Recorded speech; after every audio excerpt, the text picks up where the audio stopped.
দেশ স্বাধীন হলো প্রায় ৫৪ বছর।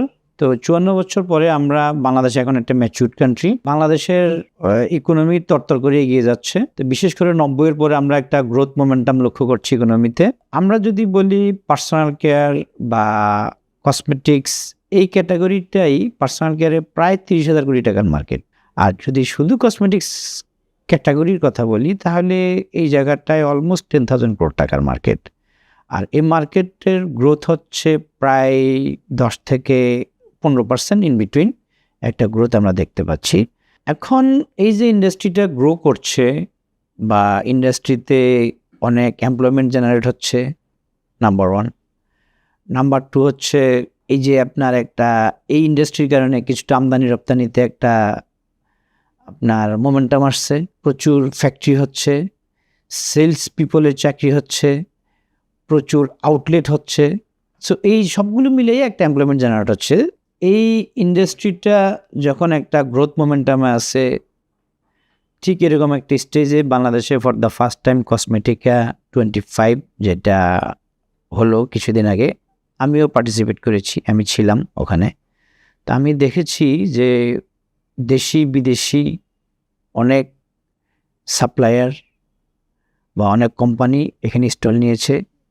তো স্টল নিয়ে এখানে যেটা হলো, আমরা যারা ইন্ডাস্ট্রিতে কাজ করি, আমরা এই সাপ্লাই চেইনের সাথে যারা ইনভলভ আছে, মোস্ট অফ দ্য র মেটেরিয়াল বা প্যাকেজিং মেটেরিয়ালের জন্য আমরা কিন্তু ইম্পোর্ট ডিপেন্ডেন্ট, এবং সোর্সিং একটা বড় চ্যালেঞ্জ আমাদের জন্য।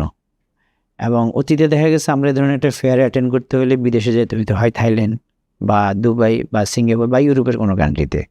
তো ফর দ্য ফার্স্ট টাইম এটা আমাদের এখানে হওয়াতে ইন্ডাস্ট্রির মোর পিপল এখানে যেতে পেরেছে এবং ওরা কিন্তু ওখান থেকে কিছুটা নলেজ নিয়েছে। ওয়ার্ল্ডের লেটেস্ট ইনোভেশন কী হচ্ছে সেটা জানার একটা সৌভাগ্য মানুষের হয়েছে। এবং আমি মনে করি ওভারঅল ইন্ডাস্ট্রি নলেজ এনরিচ হয়েছে এই ফেয়ারের কারণে। ভবিষ্যতে যদি প্রতি বছর এই ফেয়ারটা হয় তাহলে আরও বিদেশি প্লেয়াররা আসবে।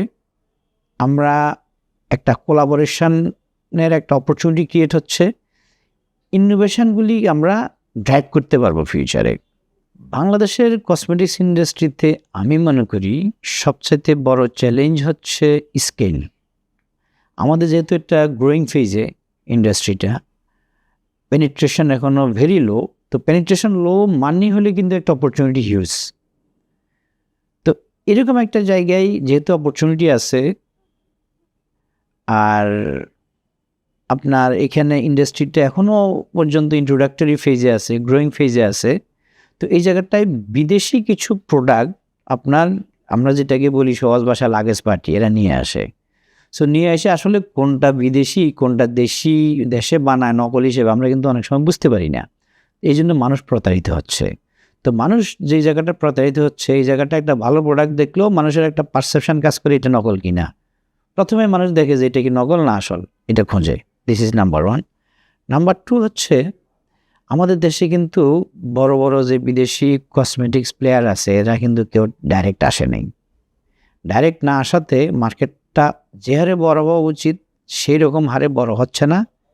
আর অন দ্য আদার সাইড ওদেরই ব্র্যান্ডগুলি নকল হচ্ছে বা ইম্পোর্ট হচ্ছে, কোনটা আসল অথেন্টিক প্রোডাক্ট কিনা এটা আমরা কেউ কনজিউমাররা বুঝতে পারে না।